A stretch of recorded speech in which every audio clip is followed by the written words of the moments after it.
Hey, Shalom, Barakatha Yahweh, Ba'ashem Yahushai, Ba'ashem HaKodash, double honors of the apostles, bishops, elders of great millstone, and Shalom, two brothers in the highways and byways, doing the works of sailing faithfully and continually fighting that good fight of faith. Lord willing, we're finding the number to be delivered.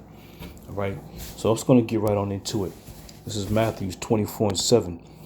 It says, "For nation shall rise against nation, and kingdom against kingdom, and there shall be famines, and pestilence, and earthquakes in diverse places. All these are the beginning of sorrows." All right. So throughout the course of time, we've always had, these calamities coming about. But more so now, when we see these things, we can now gauge them much more differently through a different spiritual lens, because now we know we're at the end of this thing.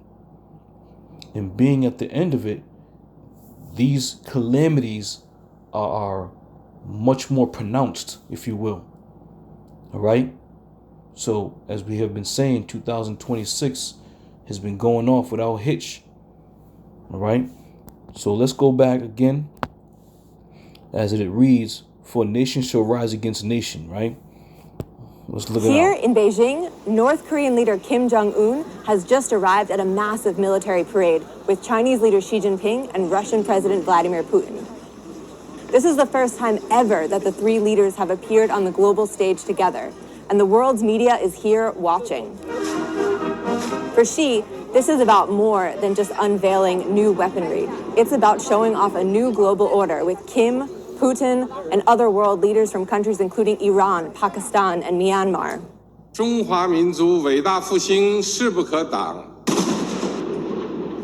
As those troops and weapons roll past in Beijing, this show of military might and new global alignment is in direct challenge to the West, with some experts even calling it an axis of upheaval.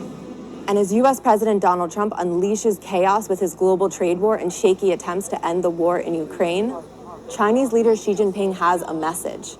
China is ready to step up as an alternative leader to the United States. Here in Beijing. All right. So again, nation shall rise up against nation. Now, all these nations and all these leaders are coming together because the ultimate goal that the Lord has in store is for Babylon to burn with fire. All right. And these three major leaders that have come together are the primary, weapons holder, if you will, with the ICBM missile. All right. But understand this. Understand what's going on. We're at the end where these prophecies are now coming together like a well-oiled machine. All right. Matthew 24:7 is a very good prophecy to read because it tells you all the things that you need to know what? The time that we're in and the things that are happening. All right. So let's go back to Matthew 24:7. It says, "For nation shall rise against nation and kingdom against kingdom, and there shall be famines." All right. Let's hit this quick clip. They're trying to put us into famine because pandemic, famine, and war, they go together like the triangle of death. What do you hear that? Pandemic, famine, and war go together. So this is an unprecedented, time that we're living in right now. As these leaders round themselves up to, set themselves in array. What also is happening is, there's a shutdown of Babylon the Great, and the masses can't see it, but America's being put in a chokehold. And if you ever put somebody in a chokehold, you can apply the pressure so that as you apply that pressure, that person starts to lose consciousness, right? And this is what's happening. The pressure is now starting to be applied here in Babylon the Great. And what's going to happen? People losing consciousness, so to say. Their hands are tied. They're not going to be able to say anything. because right now they're still operating off of, you know, the notion that they have freedom of speech. They're operating on the notion of them having laws and rights to do certain things. But what they don't understand is that what's happening, these things that are going on in the world, are for the setting up of the locking down of Babylon the Great. All right, let's listen in. Advise people do to get ready for it? It's not going to be easy, and especially if you live in a major city. People go to cannibalism within 2 weeks. They're going to be coming into your house. When the crickets come out, it's time to do X. Great advice just for everybody today. I want to dive into some of the stuff you've been talking about, a famine coming and setting the stage. So I know this goes back to your time in the Netherlands. How does that tie in? Right, or actually, yeah, that's why I went to Netherlands. Now, in 2020, that was the first time I started warning about potential famine, because I could see conditions were starting to be set for that, right? And it's all about conditions. You noticed this in 2020? Oh, yeah. All right, so again, these clips are just a guide to let you know that all these things are now happening simultaneously. All right? So when you start to really see it unfolding, you definitely have to put yourself in the mindset of, we are close. We are almost here. We are at the end of this thing. Right? We are at the end of Esau's rulership. People don't want to believe it, but they're going to find out, you know. It's just a matter of time.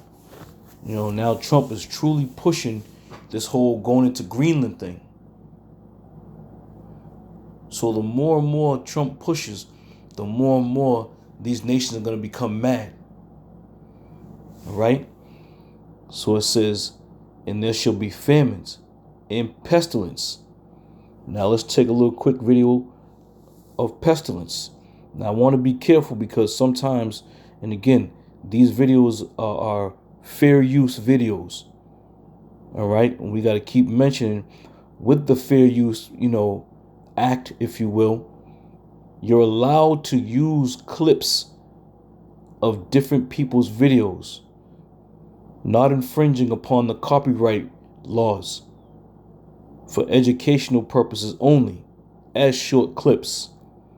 All right, so be that as it may, I'm about to play another clip. And again, fair use on this clip.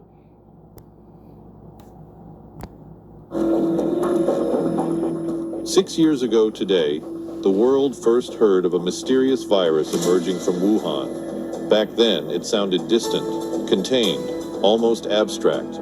Within weeks, it wasn't. COVID-19 rewired global health systems, exposed vulnerabilities, and taught one brutal lesson. Microbes evolve faster than human complacency. Now, scientists are tracking a different kind of adversary, not a virus, a fungus. Its name is Candida auris. It doesn't spread with explosive speed. It doesn't shut down cities, but it refuses to die. Candida auris is being described as a superbug fungus because it resists most known antifungal drugs. In some cases, all of them. Health officials say more than 7,000 people have been infected across 27 U.S. states, largely in hospitals and long-term care facilities. Globally, Candida auris has now been detected in over 50-60 countries across 6 continents. All right. So again, fair use on that.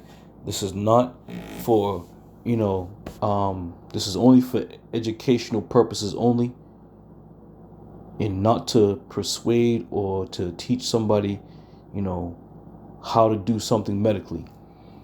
But that being said, you see the stage on how this is also setting up.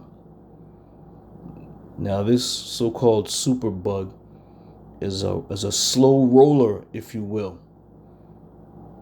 It's not crashing down cities. It's not crashing down states. You know, it's slowly spreading itself. Some type of fungus or fungal. Okay? But again, as you step back and look at the big picture of all these things happening at the same time, it's going to lead you to one place. All right. Now, the last one we're going to look at, Matthew 24:7, it says, in earthquakes in diverse places, right? So here we have recent earthquakes, all right? And as it is written, in diverse places. So we had a 6.4 magnitude, 87 miles off of Philippines, right? January 6, 2026. We had a 5.6 magnitude, 623 miles from Sava, Fiji, January 9th, 2026. And there was another 5.6 magnitude, 126 miles from Laganville, Ventu, January 9th, 2026. A 5.3 magnitude, 37 miles from Morab, Tajikistan, January 8th, 2026. Another 5.5 magnitude, 19 miles from Peru, January 8th, 2026. Another 5.5 magnitude, 382 miles from Sava, Fiji, January 7th, 2026. Another 5.5, 109 miles off the Philippines, January 6th. 5.4 magnitude, 48 miles from Moturis, January 6th. 5.7 magnitude, 11 miles from Mustu, Shaman, Japan, January 5th.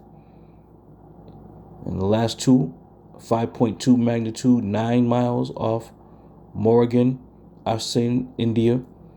5.7 magnitude, 944 miles from East London, South Africa, January 4th. Okay? Now, this is exactly what you call diverse places. You see? And all these earthquakes have taken place in a 5 or 6 day span. All right? So, going back to Matthew 24:7, for nation shall rise against nation and kingdom against kingdom. We've seen all the elites, the kings of the earth, gather themselves together, showing their military might, showing their resilience, showing their bravery, right? Then it goes on to tell you, and there shall be famines.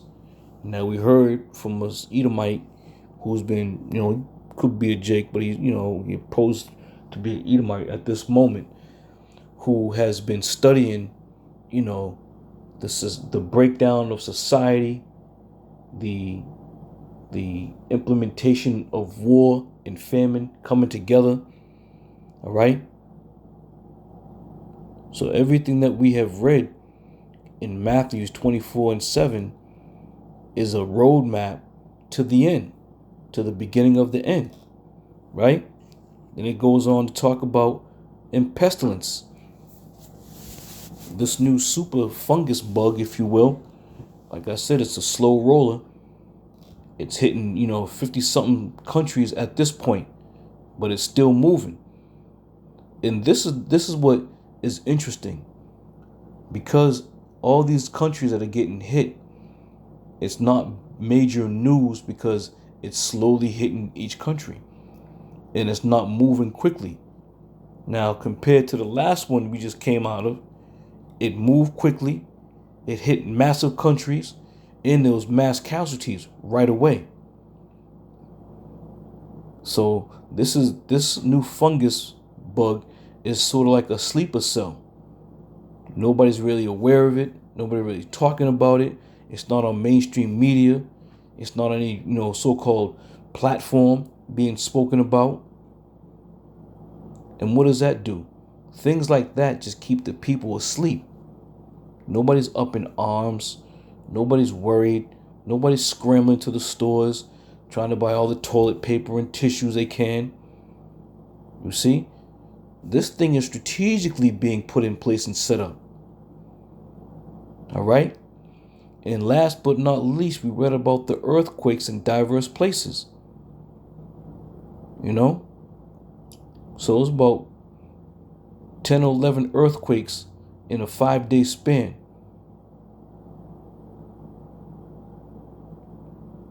Now, what's the conclusion of all of what we read in 7? The conclusion is what? In verse 8. All these are the beginning of sorrows.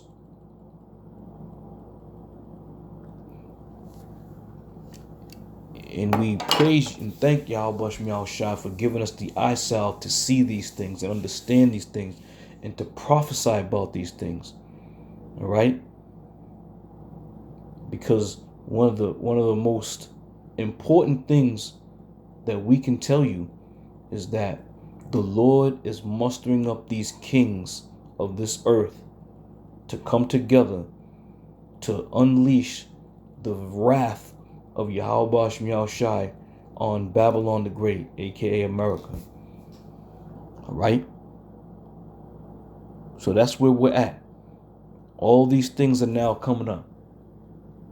And you know what else? You don't hear anybody else talking about this but the Israelites. You don't hear anybody talking about the apologetics, the Genesis guys, anybody out there. Nobody's talking about these prophecies about the end of Esau's society, the end of Esau's world. No, and if we was just out there speaking only to the so-called black, Latinos, Native Americans, Esau wouldn't be bothered with us if we was just speaking to them. But the minute we mention Esau, so-called white man, is going into slavery, now all of a sudden everybody wants to be a biblical scholar. They want to talk about how we're wrong, and the only reason why we're wrong is because we condemn them. But again, if we was only talking to the so-called minorities of this world, you think Esau would be jumping in to save your black asses? Absolutely not. He's only involved because he understands and knows that we have identified him. He has been revealed. All right? He has been revealed as Esau Edom, whom the Bible speaks of, whom the Lord is going to have indignation forever for this man and his generation and his heritage. But Esau got to come what? He got to come preserve himself. And this is why these devils are raising up. All right. So with that being said, Lord willing, I'm going to see y'all on another one. I'm going to say shalom.